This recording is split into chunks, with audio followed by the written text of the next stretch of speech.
Welcome back to Echoes of Stories, where every chapter is a portal to another world.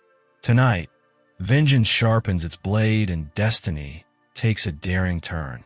We return to the Count of Monte Cristo, Alexandre Dumas' immortal tale, first published in 1844. This version, preserved by Project Gutenberg, remains untouched and powerful. The next act begins. This is The Count of Monte Cristo, Episode 14. When Albert was finally alone with the Count of Monte Cristo, he began his role as a guide. He wanted to show the Count what a bachelor's apartment in Paris looked like. Compared to the palaces of Italy, it was modest, yet still comfortable. Albert explained that a young man, not badly housed by Parisian standards, could live within these few rooms. As they walked from one space to another, he opened the windows to let in fresh air. Monte Cristo had already seen the breakfast room and the salon on the ground floor. Albert then led him into his atelier, the apartment he favored most. The Count quickly noticed the treasures gathered there: antique cabinets, Japanese porcelain, Oriental fabrics, Venetian glass, and weapons from distant lands. Each item was instantly recognized by him. He could identify their country, their age, and their origin at first glance. Albert had expected to act as a guide, but instead, he found himself following the Count through an impromptu lesson in archaeology, mineralogy, and natural history. They then descended to the first floor. Albert introduced his guest to the salon, filled with works of modern artists. There were landscapes by Dupré, with reeds, tall trees, oxen, and brilliant skies. Delacroix's Arabian horsemen appeared fierce in combat, their horses tearing at one another. Boulanger's watercolors of Notre Dame showed an energy equal to poetry. Diaz's flowers looked brighter than real flowers, and his sun shone stronger than the actual sun. There were bold sketches by Decamp, as vivid as Salvatore Rosa, yet more poetic. Pastels by Giroux and Muller portrayed angelic children and women with pure, serene faces. Fragments from Dozat's Travels in the East showed scenes drawn in seconds from the saddle of a camel or beneath the dome of a mosque. Together, these works represented the best of modern art, a modern answer to what had been lost from past centuries. Albert thought this time he could finally show the travelers something new. But again he was mistaken. Monte Cristo identified every artist without even glancing at the signatures, some of which were only initials. It was clear that not only did he know them all, but he had studied and appreciated their distinct styles. From the salon, they entered the bedchamber.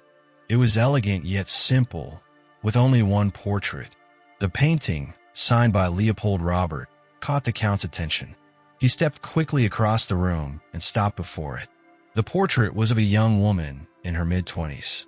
She had a dark complexion, luminous eyes shaded by long lashes, and wore the traditional dress of Catalan fisherwomen. A red and black bodice shaped her figure, and golden pins adorned her hair. She faced the sea, outlined against the ocean and sky. The dim light kept Albert from noticing the sudden pallor that spread across the Count's face, or the deep, uneasy movement in his chest. For a moment, silence hung as Monte Cristo gazed intently at the picture. Albert then explained that it was not a mistress, but his mother. The painting had been made 6 or 8 years earlier in a costume she had chosen for effect. His father disliked it, even though the work was considered one of Leopold Robert's finest. His mother, who painted skillfully herself, gave the portrait to Albert to keep here. She valued it greatly, even though looking at it often brought her tears.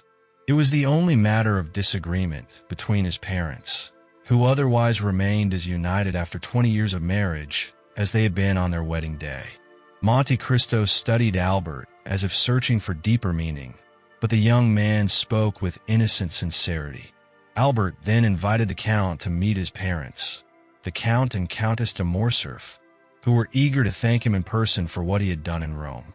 The invitation was given warmly, as an initiation into Parisian life, filled with politeness and introductions. Monte Cristo accepted without enthusiasm, yet without refusal, as one does with a duty of society.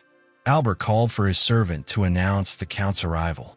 Together they moved toward the antechamber, where a shield was placed above the door. Its ornaments showed the importance of the family's blazon. Monte Cristo stopped to examine it. He read the arms aloud, noting the symbolism of the merlets. He admitted his own ignorance of heraldry. Being a newly created count from Tuscany, his title secured through an order of Saint Stephen. For him, arms were more a formality for travel, useful to pass unhindered at customs. Albert explained simply that these were his father's arms, joined with his mother's, a combination of French and Spanish lineage. The Count observed that the design suggested a crusading ancestor, tracing the family back to the 13th century. Albert mentioned that his father kept a detailed genealogical tree. He himself had once studied it, but cared less for it now, though he admitted such matters were gaining attention under the current government. Monte Cristo replied that the Viscount's arms were beautiful, speaking to the imagination. He even remarked that the Catalan portrait reflected this heritage. Beneath these polite words lay an irony that only the most perceptive could have uncovered, though Albert noticed nothing. With a smile, Albert opened the door marked by the family shield. Inside the salon, another portrait was displayed prominently. It depicted a man of about 35 to 40 years of age, wearing a general's uniform. The figure bore the heavy epaulets of high rank, the ribbon of the Legion of Honor, and the stars of distinguished orders. These decorations revealed service in Greece and Spain, or at least important diplomatic missions in those lands. Monte Cristo studied the portrait before him with the same careful attention he had given to the first one. At that moment, another door opened, and he suddenly faced the Count of Morcerf himself. The man was between 40 and 45 years old, though his appearance suggested at least 50.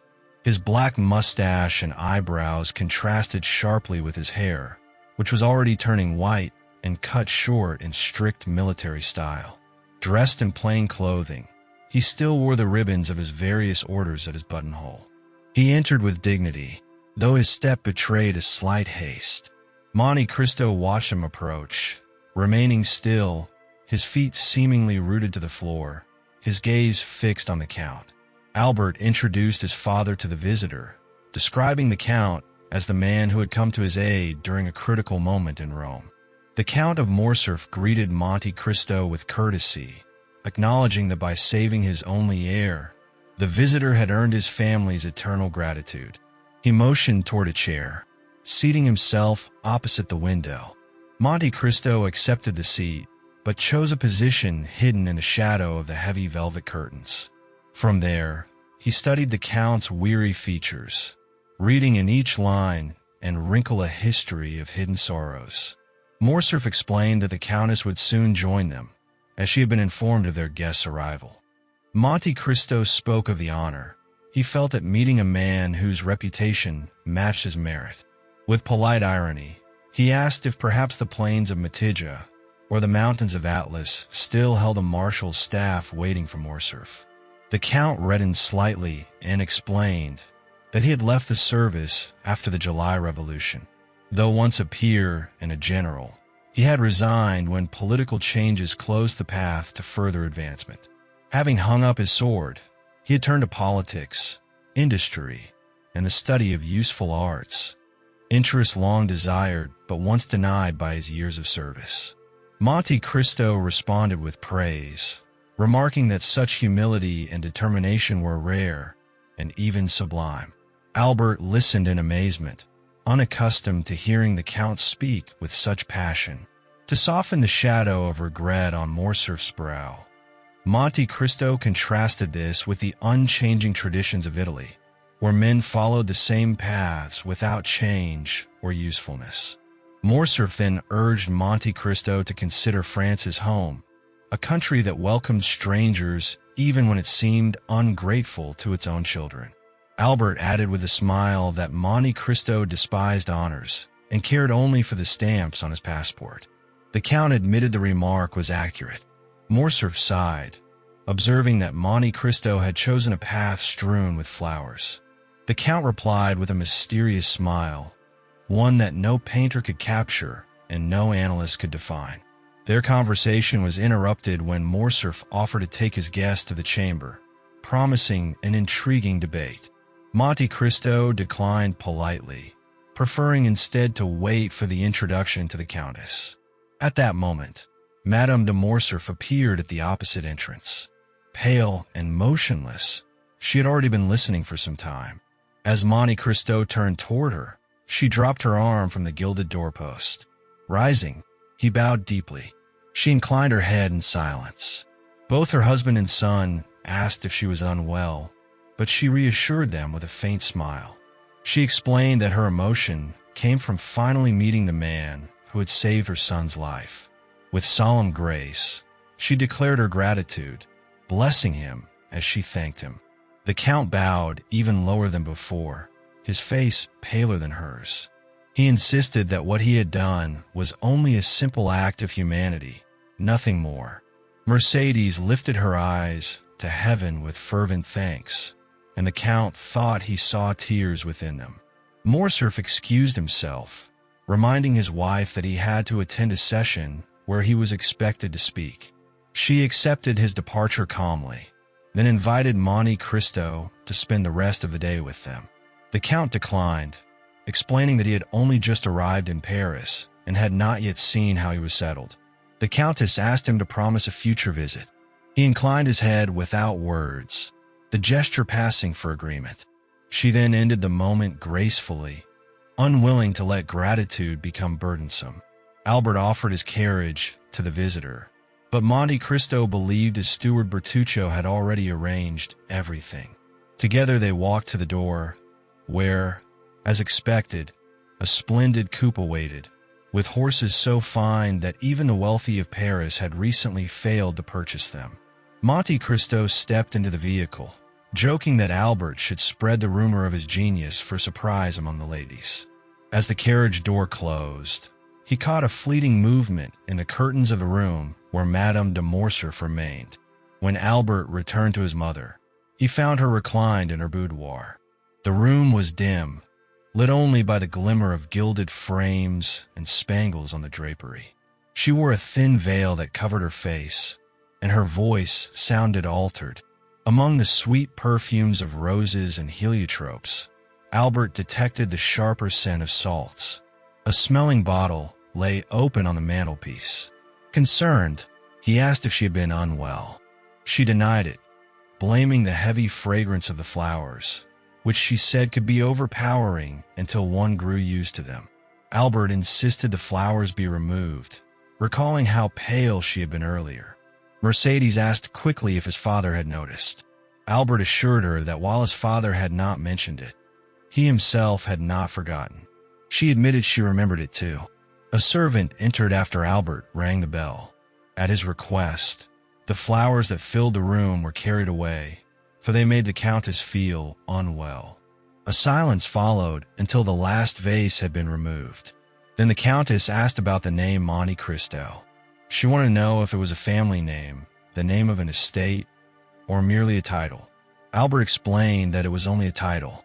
The Count had purchased an island in the Tuscan archipelago and established a commandery there, much like other historic orders.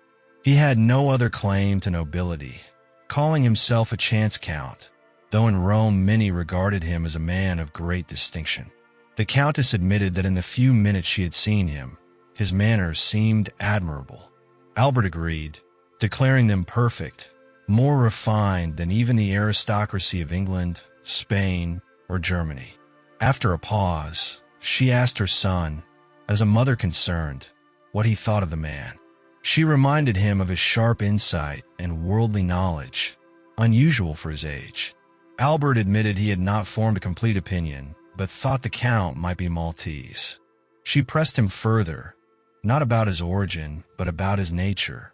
Albert then confessed that Monte Cristo reminded him of one of Byron's tragic heroes, men scarred by fate, marked by suffering, yet elevated by genius. He compared him to characters like Manfred or Lara, figures of ruined families who rose above society's laws through their own strength. The Countess pressed him again, and Albert added that the very name Monte Cristo suggested mystery. It was an island in the Mediterranean, once a haven for smugglers and pirates, perhaps still a place where such men paid dues to their lord for protection. She considered it possible. He continued, saying that smuggler or not, Monte Cristo was extraordinary and destined to shine in Parisian salons. He recalled how, that very morning, in his own rooms, the Count had astonished everyone, even Château, with his presence. The Countess then asked his age, her tone showing the weight she gave the question. Albert replied that Monte Cristo was 35 or 36. She found it impossible, but Albert explained that on several occasions the Count had mentioned his age in passing, always consistent. His bright eyes, dark hair, and unlined brow all revealed youth and vigor. At this, the Countess lowered her head, overwhelmed by troubled thoughts. She asked if the man had shown friendship toward her son. Albert believed so. She then asked, with nervous intensity, whether her son liked him. Albert admitted that despite Franz d'Épinay's suspicions, Monte Cristo pleased him. The Countess shuddered at the thought. She reminded Albert of her constant warnings against new acquaintances. Though he was now a man, she still urged him to be cautious. Albert replied lightly, pointing out that Monte Cristo neither gambled nor drank to excess, living on water with only a trace of sherry. He was too wealthy to borrow money and had nothing to gain by deceit. The Countess conceded her fears might be weakness, especially against a man who had saved her son's life. She then asked how her husband had received the Count. Albert assured her that his father had behaved with perfect courtesy, even delight. The compliments exchanged had pleased him greatly, and they had parted as friends. Morcerf had even wanted to take Monte Cristo to the chamber to witness a debate. The Countess said nothing more. She fell into a deep reverie, her eyes slowly closing as though under the weight of her thoughts. Albert stood near her, watching with tender affection. Believing she had fallen asleep, he tiptoed from the room and closed the door softly. Alone, he muttered to himself that he had known from the beginning Monte Cristo would cause a sensation. His mother's notice of the man confirmed it beyond doubt. Still reflecting on this, Albert went down to the stables. There, a touch of annoyance stirred in him as he remembered the dazzling carriage and horses the Count had displayed, vehicles so fine that they reduced his own prized bays to second place in the judgment of Parisian connoisseurs. With a wry smile, he remarked that men were not created equal, and thought that his father might well expand upon that truth in the Chamber of Peers. The Count reached his residence in 6 minutes. That short ride was long enough for 20 young men, who envied the costly carriage they could never afford, to spur their horses in pursuit just to glimpse the foreigner wealthy enough to pay 20,000 francs each for a pair of steeds. His house stood on the right-hand side as one ascended the Champs-Élysées. Dense trees and shrubs formed a cluster in the center, concealing part of the front. 2 driveways curved around this greenery like open arms, leading from the iron gates to a double portico. At each step of the portico stood porcelain vases overflowing with flowers. The property was detached from neighboring homes and had a second entrance on Rue de Ponthieu. Even before the coachman called to the concierge, the heavy gates swung open. The servants had already seen their master arriving, and, as everywhere, he was served with remarkable speed. The coach passed through, circled the drive without slowing, and the gates closed again before the wheels stopped rattling on the gravel. The carriage halted at the portico. 2 men appeared at the window. Ollie, who smiled with unfeigned joy at seeing his master, satisfied with only a glance in return, and Bertuccio, who bowed respectfully and offered his arm. Monte Cristo declined, springing up the steps with ease. He thanked Bertuccio, then asked about the notary. The steward informed him that the man waited in the small salon. He also reported that the visiting cards were already engraved, the first having been delivered to Baron Danglars that morning. The rest lay on the mantel of the Count's bedroom. The Count handed his hat, cane, and gloves to the French footman who had earlier called his carriage at Morcerf's. He remarked that the marbles in the antechamber were mediocre and should soon be removed. Bertuccio bowed in silence and guided him into the salon, where the notary waited. The man was no more than a provincial clerk, elevated by circumstance to an unusual level of importance. Monte Cristo asked if the deed of sale was ready. The notary confirmed, produced the papers, and explained that the property lay in Auteuil. At that name, Bertuccio turned pale. Monte Cristo, unaffected, asked where Auteuil was. The notary described its location beyond Passy, within the Bois de Boulogne. The Count remarked that it seemed close to Paris and questioned why Bertuccio had chosen it. Startled, the steward denied having done so. Monte Cristo recalled he had seen the advertisement himself and bought it under the misleading label of a country house. Bertuccio tried urgently to dissuade him, offering to find a better property elsewhere. But Monte Cristo brushed it aside, deciding to keep what was already his. The notary, eager for his fee, praised the house as charming, rich with trees, fresh water, and valuable old furniture, now fashionable again. The Count agreed, asked for the deed, glanced over the details, and signed without hesitation. He then ordered Bertuccio to pay 55,000 francs. The steward left unsteadily and returned with banknotes, which the notary counted carefully. When a man pointed out that the sale cost only 50,000, including his fee, Monte Cristo insisted he also be compensated for travel and time. With that, the notary departed in awe, bowing low. Once alone, the Count unlocked a small book he kept secured with a key around his neck. He compared the deed with notes inside and confirmed the address. Rue de la Fontaine, number 28, Auteuil. He wondered aloud whether to trust a confession made under terror. Within an hour, however, he intended to discover the truth. Striking a small gong, he summoned Bertuccio. When the steward appeared, Monte Cristo asked if he had traveled in France. Bertuccio admitted he had, but denied knowing the outskirts of Paris. The Count replied it was unfortunate, since he wished to visit his new property that evening. At the mention of Auteuil, Bertuccio blanched. He muttered in shock, "I go to Auteuil." Monte Cristo reminded him firmly that if his master resided there, he must as well. Bertuccio lowered his head and said nothing. Monte Cristo pressed him, asking if he must ring again for the carriage. At once, Bertuccio rushed to the antechamber and hoarsely ordered the horses. The Count calmly wrote several notes as the steward returned to announce the carriage was ready. Monte Cristo told him to take his hat and gloves, for he was expected to accompany him. Bertuccio stammered but obeyed. Arguing was impossible in this household. He silently followed his master to the coach, took the front seat, and prepared himself for what awaited in Auteuil. As they descended the staircase, Monte Cristo noticed Bertuccio trace the sign of the cross in the air with his thumb in the Corsican fashion. Once inside the carriage, the steward whispered a short prayer under his breath. A man with compassion might have spared Bertuccio from this painful errand, seeing the depth of his unease. Yet the Count's hunger for knowledge was too great to let him go.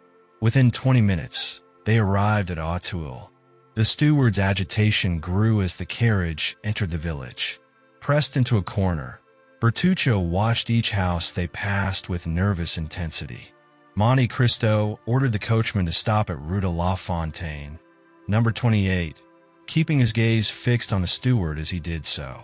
Bertuccio's forehead glistened with sweat, but he obeyed and called the address out the window. By the time they reached the house at the end of the village, night had fallen, and the shadows gave everything the look of a staged scene. The footman opened the carriage door. Monte Cristo noticed Bertuccio hesitating, but at last the steward leapt down and supported the Count as he stepped to the ground. Bertuccio knocked at the door, which opened to reveal the concierge. The footman handed over the notary's order, announcing the new master. The concierge confirmed that the Marquis of Saint Méran had indeed sold the house, adding that the Marquis had seldom lived there. Monte Cristo listened carefully and asked about the former owner. He learned that the Marquis of Saint Méran had a daughter, who had married Villefort, once the king's attorney. The count turned his eyes to Bertuccio. The steward leaned against the wall, pale and trembling.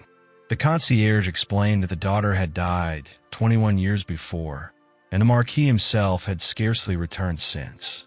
Monte Cristo asked for a light and pressed gold into the concierge's hand. Bertuccio was ordered to take a carriage lamp and guide the way. They explored the ground floor and the rooms above. Near one chamber, a winding staircase descended into the garden. Monte Cristo insisted on seeing where it led, though Bertuccio already knew. The stairs ended at a door that opened onto the grounds. The steward froze, overwhelmed by dread. When urged forward, he broke down. He confessed that this house was the very place of an old crime, the assassination site he had prayed never to revisit. His voice shook as he admitted he had hoped the Count would choose another property, for the coincidence was unbearable. Monte Cristo brushed aside Bertuccio's fears, calling them Corsican superstition. He ordered the steward to light the way into the garden. The sky was heavy with clouds, the moon only breaking through for brief moments. Bertuccio tried to steer left, but the Count pressed straight across the lawn until he stopped beside a cluster of trees. The steward panicked, begging him to move, insisting it was the very spot where blood had once been spilled. Monte Cristo dismissed the plea, remarking that they were not in the wilds of Corsica, but in a garden of France. Bertuccio pleaded with desperation, wringing his hands, his eyes wild. The Count, cold and sharp, warned that such madness could lead him to an asylum. Yet he studied the man with interest, for Monte Cristo sensed that this terror concealed a secret. He accused Bertuccio of hiding a past filled with vendetta, the sort of thing that might pass in Italy, but in France led to judges, sentences, and the scaffold. The steward shuddered as though the weight of some inevitable evil had already fallen upon him. Bertuccio held his hands together, gripping the lantern tightly so that it did not fall. The glow of its light revealed his pale and shaken face. Monte Cristo observed him closely, with the same cold intensity he once had in Rome during Andrea's execution. His voice carried a weight that sent a shiver through the steward's body. The Count reflected on how the Abbé Busoni had once vouched for Bertuccio, sending him with a letter of recommendation in 1829 that praised his loyalty and abilities. Monte Cristo thought of writing back to the Abbé, demanding answers for this man's dark past. He reminded Bertuccio that while he resided in a country, he respected its laws, and he would not risk entangling himself with French justice for the steward's sake. Bertuccio, overwhelmed with despair, insisted that he had always served faithfully, that he had always been honest, and had done good whenever possible. Monte Cristo acknowledged that Bertuccio had indeed been useful, but he also pointed out the man's agitation. A clear conscience did not turn the face so pale or make the hands tremble. Bertuccio hesitated, then reminded the Count that Abbé Busoni, who had once heard his confession in a Nîmes prison, knew of a heavy burden on his conscience. Monte Cristo admitted he had heard this, but assumed the weight was from theft or perhaps, being Corsican, from yielding to vengeance. At this, Bertuccio broke down, confessing that vengeance had indeed driven him, and it was in this very house that his act had been carried out. The Count was stunned. Bertuccio explained that back then, the house had belonged to the Marquis de Saint Méran. Yet the vengeance was not against the Marquis himself, but another man. Monte Cristo found it strange that fate had led his steward to confront such a past, without warning, in a house now under his own possession. Bertuccio called it destiny. He explained how everything aligned. The house he had bought was the one where the crime had occurred. The same staircase, the same spot of violence, even the nearby grave. It seemed too precise to be mere chance. Monte Cristo, half in irony and half in thought, suggested it might be providence. He told Bertuccio to calm himself and recount everything. The steward admitted he had only spoken of it once before, in confession to the Abbé Busoni. Such stories were usually sealed under confession. Monte Cristo warned him that he did not want servants haunted by phantoms, afraid of walking in the garden. He reminded Bertuccio that French justice was not like Italy's, and that he had no desire to face inquiries. Coldly, he dismissed Bertuccio from his service. Terrified, the steward begged to remain, saying that leaving would mean the scaffold. He agreed to reveal everything. Monte Cristo demanded truth, warning against lies. Bertuccio swore by his salvation that he would reveal all. He insisted even the abbé had not heard the full story. But he asked Monte Cristo to move away from the plane tree, for with the moonlight breaking through the clouds and the cloak around his shoulders, the Count's figure reminded him of Villefort. At the name, Monte Cristo reacted sharply. Villefort, the royal attorney of Nîmes, the man who had married the daughter of the Marquis de Saint-Méran, and who was considered the strictest, most upright magistrate, was the man in question. Bertuccio declared that behind the spotless reputation, Villefort was in truth a villain. Monte Cristo doubted this, yet pressed for proof. Bertuccio admitted he once had it, though it had been lost. Still, he believed it could be found again with careful search.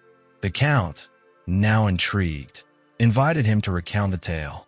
He settled himself on a garden bench, humming softly, while Bertuccio gathered his thoughts and stood before him, preparing to reveal the past. Bertuccio asked where he should begin his story. Monte Cristo, knowing nothing of it, told him to start wherever he wished. Bertuccio thought the Abbé Busoni had already told the Count, but Monte Cristo explained that whatever details had been shared were from years ago, and he had forgotten them. Relieved, Bertuccio said he could now speak freely without fear of tiring his master. He began with the year 1815. Bertuccio recalled everything as clearly as if it had happened yesterday. He had an elder brother who served as a lieutenant in a Corsican regiment under the emperor. They were orphans, and that brother had raised him like a son. In 1814, the brother married. When Napoleon returned from Elba, he immediately joined the army, was slightly wounded at Waterloo, and then retreated with the forces beyond the Loire. Bertuccio explained these details were necessary, and the Count promised patience. A letter soon arrived in their small village of Rogliano, at the tip of Cap Corse. It was from Bertuccio's brother, saying the army had been disbanded and that he would return home by way of Château, Clermont-Ferrand, Le Puy, and Nîmes. He asked that money be left for him with an innkeeper in Nîmes. Bertuccio chose not to send the money, but to bring it himself. He had 1,000 francs, leaving 500 with his sister-in-law Assunta, and taking the other half to Nîmes. Delays at sea slowed his journey, but eventually he reached Alès, left his boat, and made his way by road to Nîmes. It was during the infamous Southern massacres. Nîmes was drenched in blood, and bands of assassins roamed the streets, killing Bonapartists. Bertuccio had nothing to fear for himself, but he feared greatly for his brother, a soldier of the empire. His fears proved true. His brother had been murdered the very night before, at the door of an inn where he had sought shelter. Bertuccio tried to discover the killers, but found only silence. Hoping for justice, he turned to the king's attorney. That magistrate was Villefort, newly promoted from Marseilles. Bertuccio told him everything, pleading for justice or at least a pension for his brother's widow. Villefort coldly dismissed him. He claimed the death was nothing more than a consequence of the times. He said revolutions had their catastrophes and that government owed nothing to the victim's family. His words were without mercy. Desperate, Bertuccio warned him quietly that Corsicans kept their word, and that from that moment he had declared vendetta. The next time they met would be Villefort's last. The threat shook Villefort. From that moment, he never left home without guards. Still, Bertuccio followed him, watching every move. Villefort eventually sought transfer to Versailles, but distance meant little to a Corsican vendetta. Bertuccio followed on foot, waiting for the right time. He needed not only to kill, but to do so without discovery, for he had a sister-in-law to care for. For 3 months he pursued him, until one day he noticed Villefort's secret journeys to Auteuil. There, Villefort entered a house quietly by a side gate, never the front. Monte Cristo, listening, nodded toward the very gate Bertuccio described. The house, Bertuccio learned, belonged to Villefort's father-in-law, the Marquis de Saint-Méran. It was supposedly let to a young widow, known only as the Baroness. From the garden wall, Bertuccio once saw a young woman, fair and graceful, visibly expecting a child. Soon after, the little side door opened and Villefort arrived. The woman rushed to him. They embraced tenderly, and together they returned into the house. Bertuccio suspected Villefort would eventually leave by the garden at night, alone. Monte Cristo then asked if he had ever learned the woman's name. Bertuccio admitted he had not, for circumstances left him no time to do so. Bertuccio explained how, on that evening, he could have killed the magistrate. Yet he held back, afraid that unfamiliarity with the neighborhood might cause him to fail, or that Villefort's cries would bring others before the act was complete. Instead, he waited for another chance and rented a chamber that overlooked the garden wall. 3 days later, near 7 in the evening, a servant rode out at full speed towards Sèvres. Bertuccio suspected he had gone to Versailles, and 3 hours later, the man returned, covered in dust. Soon after, another figure, cloaked and on foot, slipped quietly through the garden door. Though he had not seen Villefort's face, Bertuccio felt certain it was him. The beating of his own heart confirmed it. Crossing the street, Bertuccio took position by a post at the corner of the wall, and then leapt over into the garden. He made sure to secure his escape, noticing that Villefort had left the key in the lock of the door. The garden stretched long and narrow, with clumps of thick trees in the corners, shrubs and flowers, and a path of gravel running toward the house. It was late September. The wind roared, and pale moonlight flickered across the ground through heavy clouds. Among the dark foliage, a man could remain hidden without fear of discovery. Bertuccio concealed himself in the nearest thicket, the very one Villefort must pass. There, he thought he heard groans carried on the wind, though he admitted that a man waiting to commit murder hears such cries in his imagination. 2 hours passed this way, and when midnight struck, a faint light appeared from the staircase window. The door opened, and the cloaked figure stepped into the garden once more. Bertuccio's knife was ready. His heart did not falter.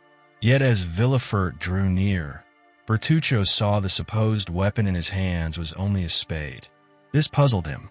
Then he noticed that Villefort was carrying something hidden beneath his cloak. Setting it down on the grass, Villefort began to dig a hole. Curiosity mingled with hatred. Bertuccio held his breath and waited. At last, Villefort lifted out a small box about 2 feet long. He placed it in the hole and stamped down the earth to cover it. That was the moment Bertuccio struck. He rushed forward, drove his knife into Villefort's chest, and claimed his vengeance, his brother's death repaid, and his brother's widow provided for. He felt blood spray across his face, and a sensation left him wild and delirious.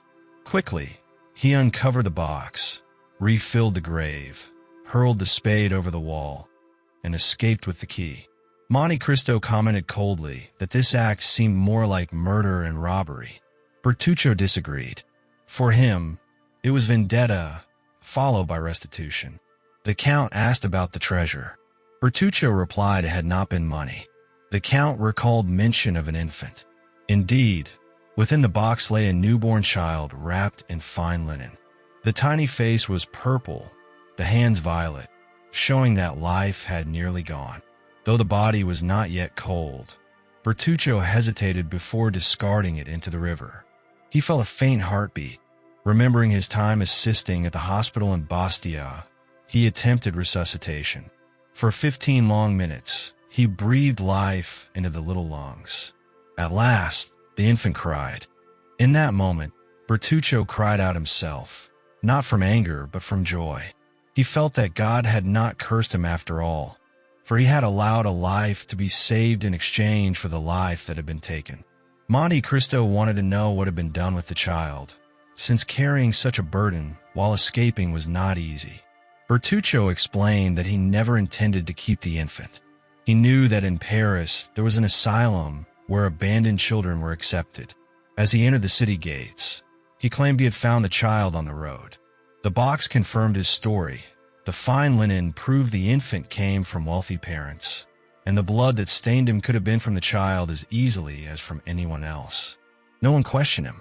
They directed him to the asylum at the upper end of the Rue d'Afrique. Taking precautions, he cut the linen in 2 pieces. One piece wrapped around the child carried a letter, and the other remained in his possession. He rang the bell of the asylum and fled quickly. 2 weeks later, he was in Rogliano, where he told Assunta that although Israel was dead, he had been avenged. She grieved, but when he revealed everything, she said he should have brought the child with him, for they could have raised it as their own. She wished to name it Benedetto and believed that through this good deed, God would bless them. To comfort her, he gave her half of the linen so that if they ever became rich, they could reclaim the boy. Monte Cristo asked what letters had been marked on the cloth, and Bertuccio explained that it bore an H and an N beneath the baron's coronet. The count noticed Bertuccio spoke as one familiar with heraldry. Bertuccio replied that in the count's service one learned everything. Monte Cristo said he wished to know 2 more things. First, what became of the child, for he remembered Bertuccio had mentioned it was a boy. Bertuccio at first denied saying so, but then admitted it was indeed a boy. The second question concerned the crime for which Bertuccio had requested a confessor in prison at Nîmes. Bertuccio warned the tale would be long, but the count said it mattered little, since he needed little sleep. Bertuccio then bowed and continued. He explained that, to escape haunting memories and to provide for the poor widow, he returned to smuggling with eagerness. The trade had become easier after the loosening of laws that followed the revolution.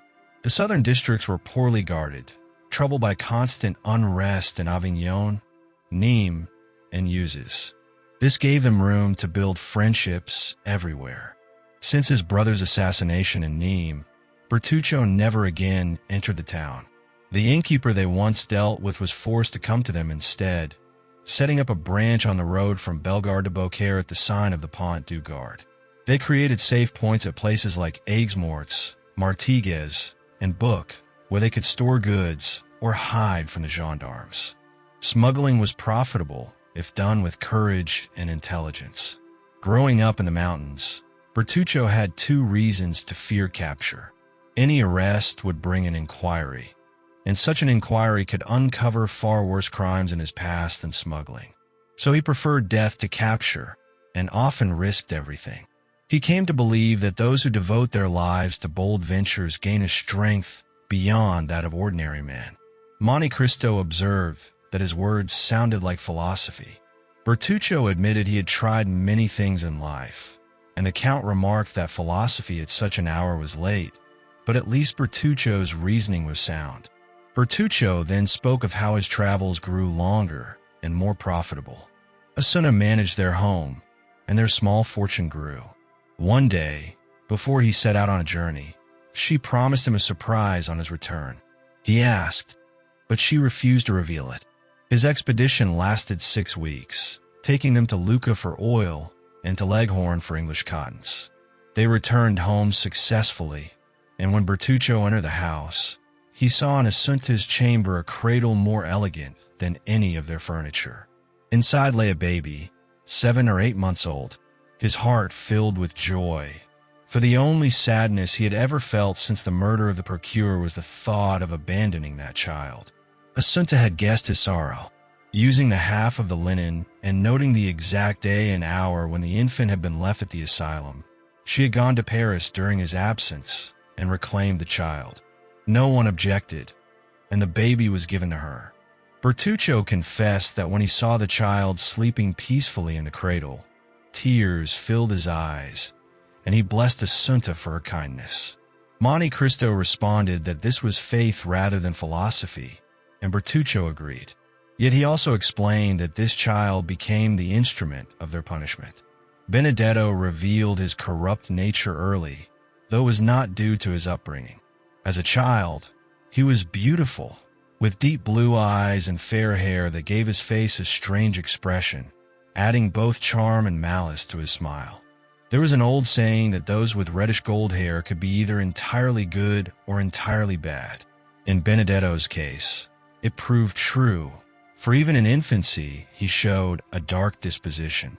His foster mother's indulgence only made things worse. While she traveled far to bring him the finest fruits and sweets, he preferred stealing chestnuts from neighbors or dried apples from a loft, even when he had better choices at home. When Benedetto was 5 or 6, their neighbor Wasilio complained that a gold coin had vanished from his purse. They thought it was an error in counting, but the man insisted otherwise.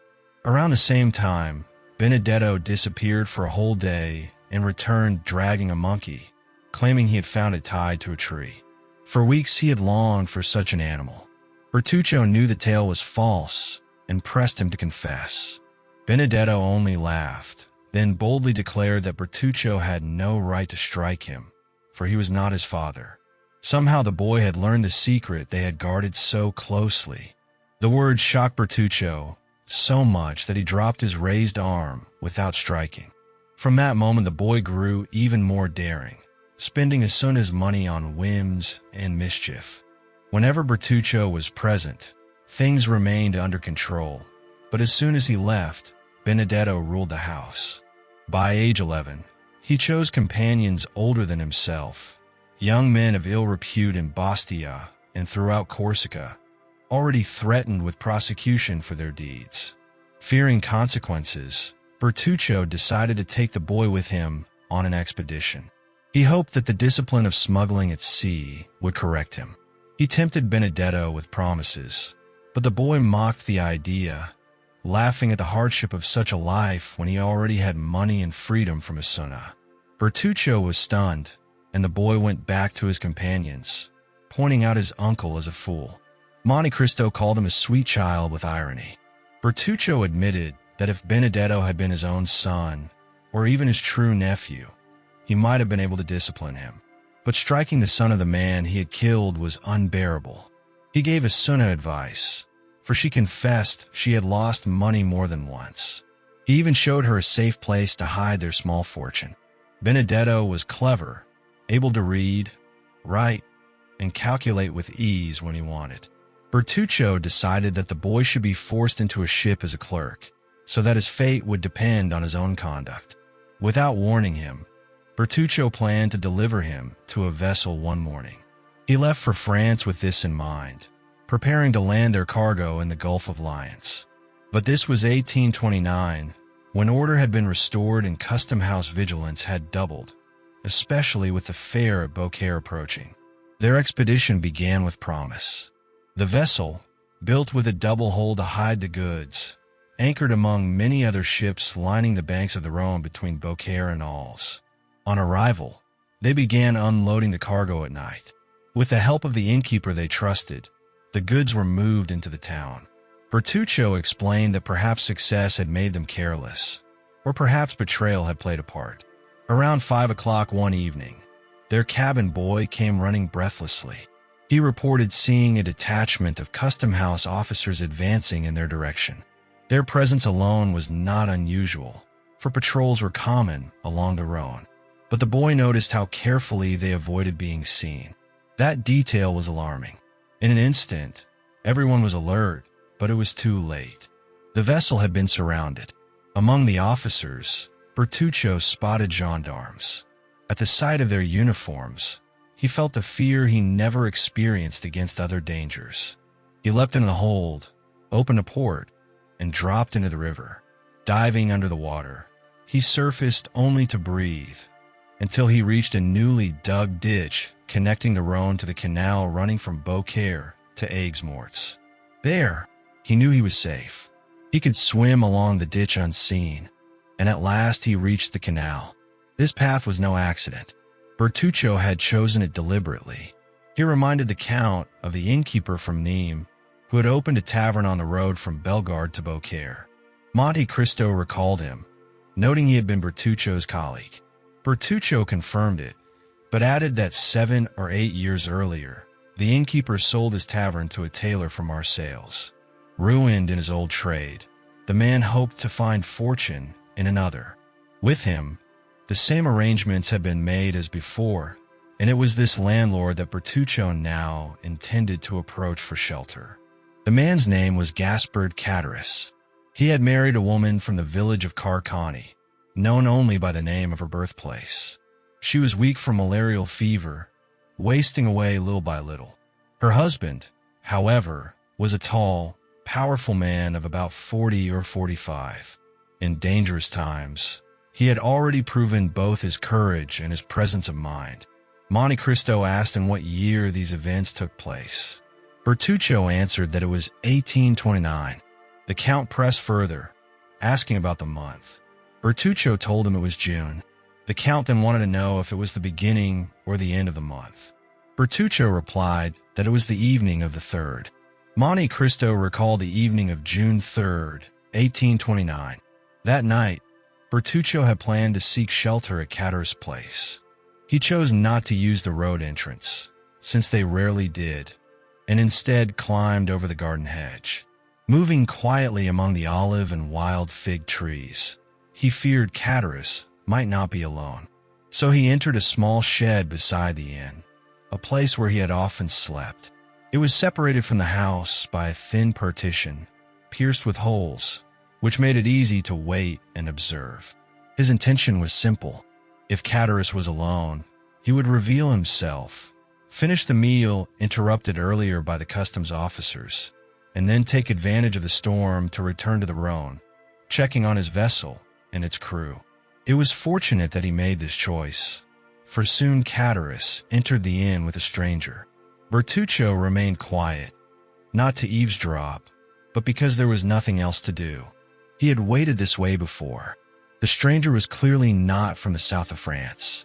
He was one of those jewel merchants who visited Beaucaire during its fair, men who dealt in transactions worth hundreds of thousands of francs during that single month.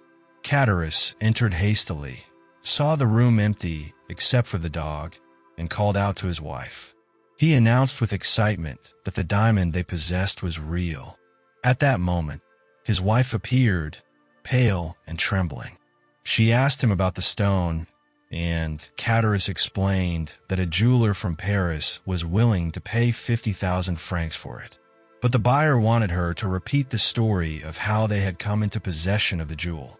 The jeweler studied the poverty of the inn and the ragged appearance of the owners, marveling that they could own a stone fit for a prince.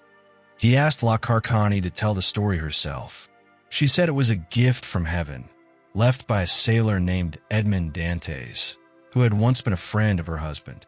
After his death, the diamond had been passed to them by the abbé. The jeweler pressed further, asking how Dantès had obtained such a stone. La Carcani explained that he had cared for a wealthy Englishman while in prison, and in gratitude the Englishman had given him the diamond. Dantès later died, leaving the jewel in their hands. The jeweler muttered that the story, though improbable, might still be true, but the price was the problem. He offered 40,000 francs, not 50. La Carcani objected, insisting that the abbé himself said it was worth 50,000. She named the abbé as Busoni, an Italian priest from Mantua. The jeweler asked to see the stone again. Cadaris took out a small black shagreen case and showed him the diamond, as large as a hazelnut. La Carcani's eyes gleamed with greed as it caught the light. Monte Cristo asked Bertuccio whether he believed their story. Bertuccio admitted he had, since he thought Cadaris incapable of theft or crime. But Monte Cristo reminded him that such faith showed more heart than experience. Bertuccio confessed he had never heard of Edmond Dantès before, except once later from Abbé Faria himself, when he met him in the prison at Nîmes. The jeweler removed the diamond from its setting, weighed it, and announced that its value was only 45,000 francs. He would pay no more. He returned the stone, claiming it had a flaw, yet he insisted he would not go back on his offer. La Carcani sharply demanded he replace the stone in its ring, and he did so. Catullus, unsettled, declared that someone else would buy it. The jeweler warned that another buyer might denounce them instead, and the law might confiscate everything. He showed them the risks of keeping such a jewel, reminding them that abbés who gave away diamonds were rare. The couple stared at one another in silence, torn by desire and fear. The jeweler poured out gold coins and banknotes onto the table. The sight dazzled them. Catullus hesitated, but La Carcani urged him to accept, warning that refusal might bring danger. Catullus finally agreed, with the condition of receiving a chain for his wife and a pair of silver buckles for himself. The jeweler provided both from a box of trinkets he carried. They completed the deal for 45,000 francs, 15,000 in gold and 30,000 in notes. Night had fallen, and with it, a storm began to rumble overhead. Thunder echoed in the distance, while lightning lit the sky. Still, the three remained fixated on their money. Catullus and his wife counted the gold again and again, mesmerized. The jeweler examined the diamond under the lamplight, watching its sparks dance brighter than the flashes at the window. Once satisfied, the couple stored their fortune in an old leather pocketbook and bag, replacing worthless scraps of paper with their new wealth. They invited the jeweler to stay for supper, but he refused, saying he must return to Beaucaire. The storm outside grew violent, yet he insisted on leaving. He even showed them pistols for protection against robbers. At the door, a blast of wind nearly snuffed out the lamp. Catullus tried to persuade him to remain, and La Carcani added her trembling plea. But the jeweler refused. He stepped into the night, asking which direction to take. Catullus pointed him to the right, and the man vanished into the storm. La Carcani nervously told her husband to lock the door, which he did with 2 bolts. They returned to their table and again counted their treasure. Their faces glowed with greed, their features twisted in hideous expressions.